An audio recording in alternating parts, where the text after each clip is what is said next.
this up. Now this is upper traps levator area, but as I'm coming back down, coming right through there, my fingers right now are in supraspinatus land. Above the spine of the scapula, in that dip area, that's supraspinatus land. And I'm going to show you a couple of angles to work this. I'm just kind of working this in from the side of the table that I'm on, using good body mechanics. Infraspinatus, same thing, same side of the table. I'm going to give you some options. Here's infraspinatus right here. This is right against it, and she has some crepitus that's starting to break loose.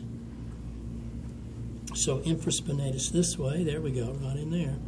She's good for palpation. I'm going to come right over there where Tracy is. Does she have scar tissue too? She does have. Yeah. Okay, so from here, there, thank you, you're fine.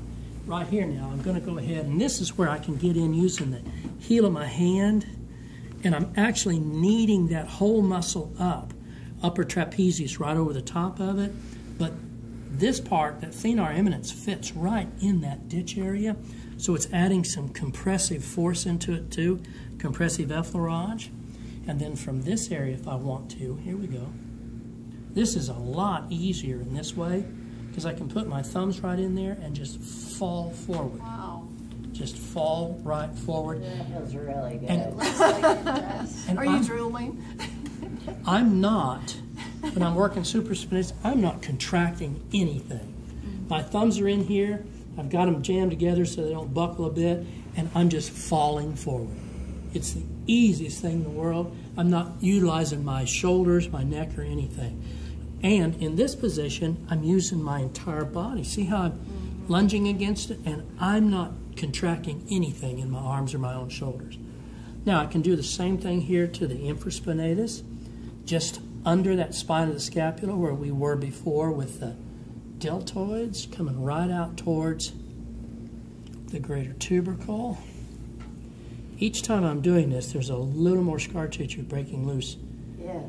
Right in this area. I feel it. You guys hear it? Does it burn at all, like when you break up scar tissue, Michelle? No, I No? don't feel burning. Okay. It would, you got some there. It would if we were doing more myofascial work, Okay. which this is a little bit myofascial. Right now I chose to go across the fibers directions, using these fingers to back this thumb up.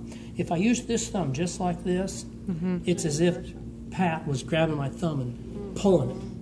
So this and this is pushing my thumb. The So thumb. that's how you do more myofascial. No, that's how I'm going to just do more. How would you? For myofascial? Well, first off, she's too lubricated for myofascial. But I can show you a little. You could put a sheet up over, and I could just pull this back. There's her spine, or the border of her scapula. I'm just going to pull over this way, and then push down against it. See how the sheet's being pulled? That's the same thing the fascia's doing. And I'd want to pull it in multiple directions to kind of get that to open up.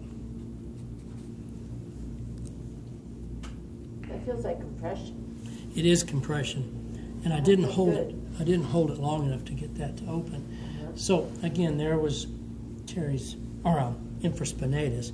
Now I'm going to come right over here. There's her inferior angle. There's about the middle portion of her axillary border, and I'm going to come right over this way, and that's Terry's minor. Now we're going to work this same area from the front. So move the ball over here so you can see. And generally I stand.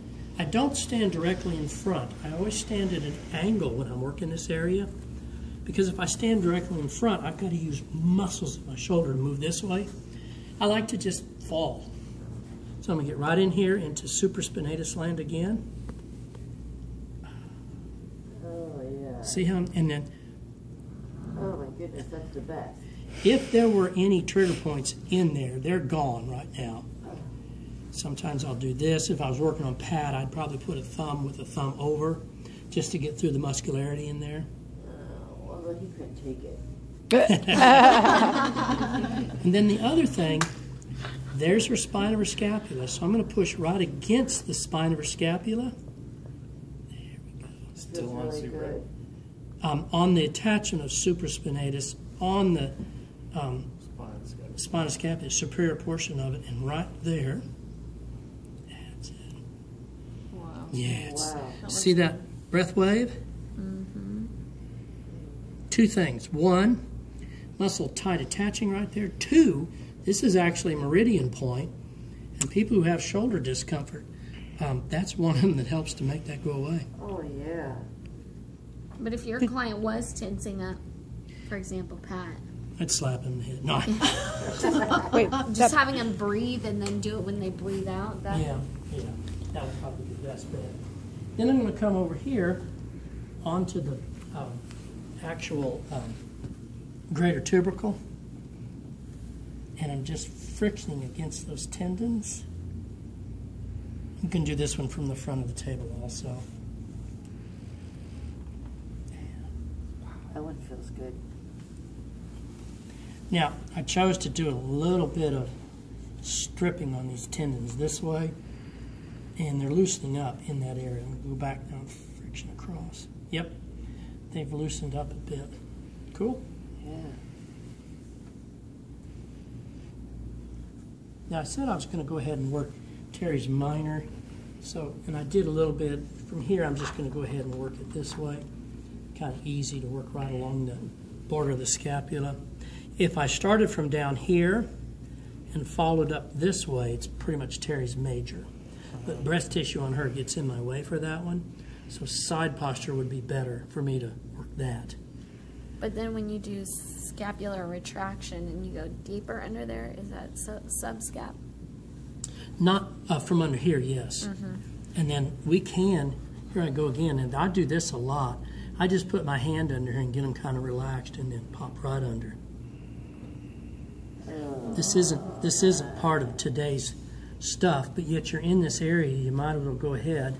So we are going to go ahead and treat levator, our last one. So with the